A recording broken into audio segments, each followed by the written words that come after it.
The original came out in 1988. It holds a very special place in pop culture. Now, you guys know I'm very vocal about it. I don't often care for sequels of movies and franchises 30 years after their due date. However, perhaps Hollywood has finally gotten the hang of it because we've been getting some good sequels to 30-year-old, 40-year-old franchises. Beetlejuice, did it satisfy and did it live up to the original? Let's see. So, of course, directed by Tim Burton, written by Tim Burton, and the original cast is all back, save for a few names. And then some newcomers. We got Monica Bellucci, Justin Theroux, and Jenna Ortega as Astrid, and Willem Dafoe. I was definitely a little disappointed that Barbara and what's his name from the original weren't in it. Adam and Barbara. Gina Davis and Baldwin. They mentioned them in the movie, but very briefly. I thought it was good. I felt like it did justice as a sequel. It had some pretty funny moments. It felt like they had a lot of ideas. It was a bit all over the place, but I think I still had a good time watching it overall. I don't know if Keaton had the same charisma of Beetlejuice as I remember from the original. Maybe he's just a little bit older. He's just not really putting his all into it, but like, I just remember it being, he was a little more animated and like, just more like pizzazz or something. I felt similar. He had like a weird like mumble to him almost, and I don't know. He couldn't. It's like he couldn't get the voice back. Yeah, the way he did it originally. Yeah, and I mean, let's face it, he's older. And it's been a while. Like I can't remember how to do that shit. I agree with Marvin a lot. I think this movie tried to do a lot, but did little to nothing. The ex-wife storyline was just like, she was just chasing him until the very end and nothing happened. Yeah. That was the actual like Easter egg. Like, because in the first one, when he tries to marry Lydia, he pulls the finger out of his thing, you know, and then he's like, don't worry about her. She shows up and she kills a couple of goons in the dead world. Not even goons. And then she gets eaten by a sandworm, and it's like, what? Danny DeVito got slurped up. Yeah, which was great. Yeah, Jenna Ortega's character, like that was a little bit on the nose obvious. Like, oh yeah, mom sees dead people. She doesn't believe it. She runs into this guy she likes. You can't see the parents' faces, obviously. They're all dead. That was straight up from American Horror Story season 1. I'm not going to lie. I got so debated by that because I went into the movie remembering what Dusty reported about Gina Davis and Alec Baldwin. Man, I was like, there's no way they just don't have them even in like a little cameo. And then she meets this kid and he takes her into the house and they made like a concerted effort to not show the mom's face and not show the dad's face. Oh, yeah. And then, you know, Lydia's like, oh, we found a loophole and they moved on. I thought for sure when they didn't show the faces that they found a way to resurrect them and that was them. God. And it would have been a little cameo. And it would have been so beautiful and sweet that like she falls in love with like their kid. But that was awesome. That was not the case, unfortunately. That was a little interesting or weird choice that they made him evil and also made no sense. Yeah. So they just wanted to explore more and show more of the afterlife. Did you have any? Needed a reason to do it. Some of the stuff, it felt a little plain. Again, unfinished. Like they tried to do a whole lot and they did it poorly. But there were some funny parts. I agree with Marvin. It was a good. Would I recommend it again? Would I watch it again? No, probably not. But it was a decent sequel. I'm a little bit torn on it. The movie opened up with the theme, like it like really hit me, and I was like, oh man, this is good. Mm-hmm. There was a lot of little Easter eggs in the movie that referred to the first one, and not tasteless like remember this thing. It was just like little in the background stuff that if you notice it, you notice it. Like the fact that Delia donated money to the art wing of the school. The chair was the statue was the one that like gobbled her up in the original. The song throwback during the funeral, that was great. I've always loved that the original like introduced this like afterlife bureaucracy that was always like super funny to me, and it always DMV, the DMV. It's people that commit suicide have to be civil servants. Yeah. While I thought that there were a lot of like things in this that were reminiscent of the original, and it did a good job of like being in the same spirit of the original, I don't think it quite hit the mark, and I don't think it was a bad movie. I did enjoy it.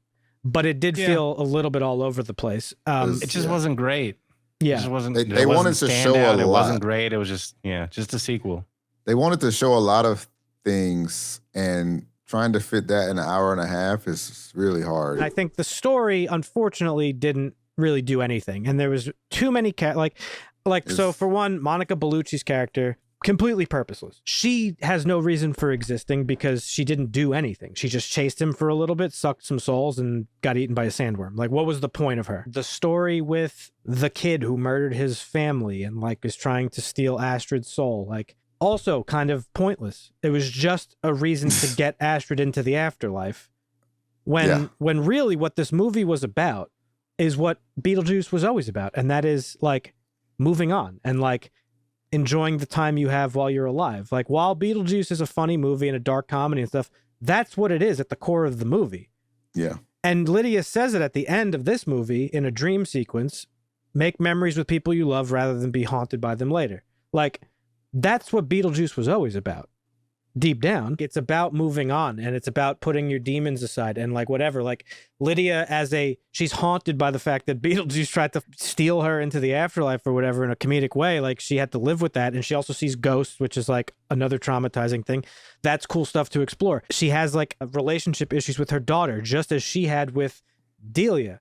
They talk about their relationship in the movie, her and Delia, but they resolved it off screen some point in the last 30 years.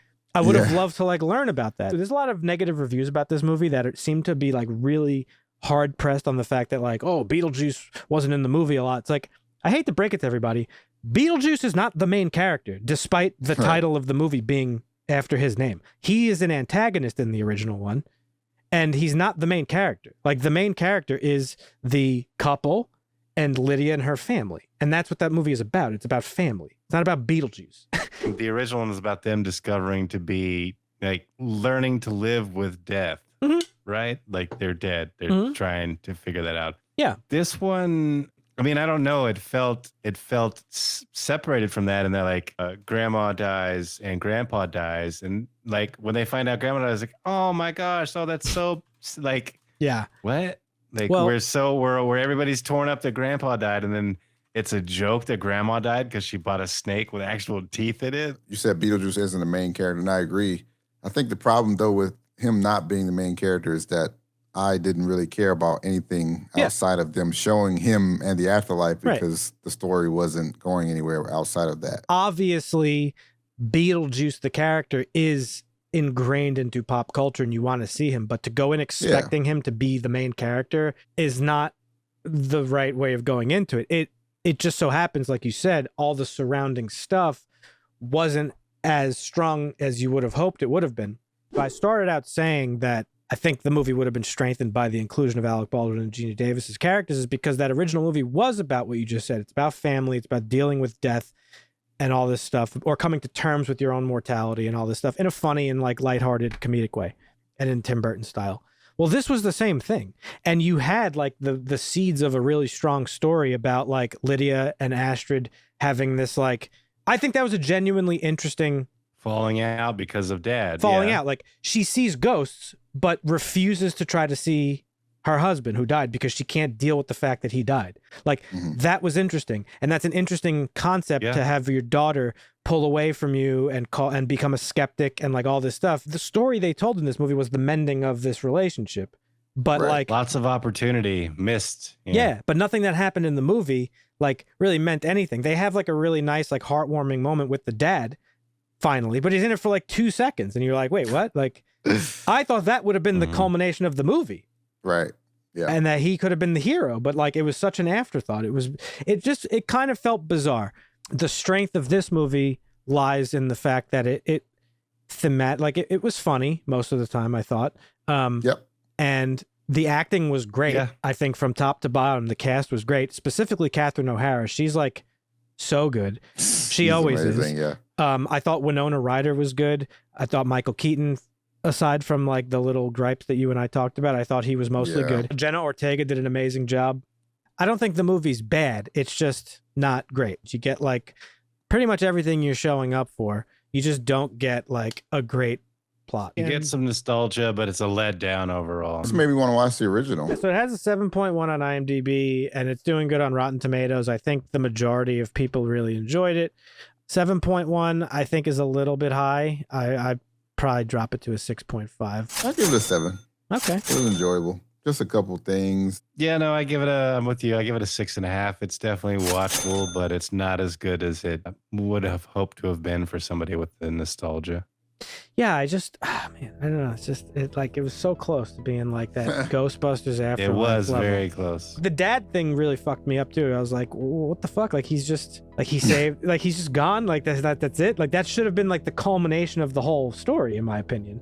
Right. Because that was the whole reason why they were apart. And when they escaped the afterlife, that movie could have ended where she's like, I'm sorry for everything. I didn't believe you. Boom, done. Like that should have been the ending of the movie, but it wasn't. Right.